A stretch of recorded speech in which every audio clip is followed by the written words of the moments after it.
If you're going through a hard time, I want you to listen to this. So a lot of times we can think that a sad song or a sad movie is pretty harmless. And in fact, we live in a culture where we're like, you know what? It's just a sad song. It's just a sad movie. If anything, it's probably good for you because it can help you process these emotions. Wait just a second.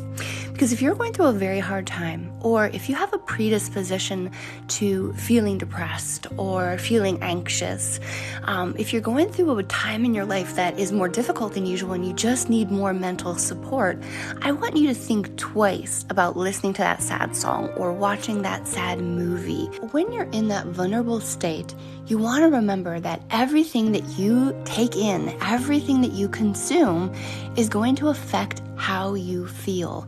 And we can sometimes set ourselves into a tailspin by making matters worse when listening to sad songs or watching sad movies. Make a list of what makes you feel good, what makes you feel joy, and what makes you feel happy. Is it going for a walk? Is it making a nutritious meal? Is it sitting down and petting your dog? Is it watching a movie that you just love? Sit down and make a list of all the things that make you feel good. Make a list of all the podcasts that make you feel inspired. Maybe pick up books that you are going to learn something from. That's what's going to help you through. Most importantly, if you haven't already, make sure that you're talking to someone.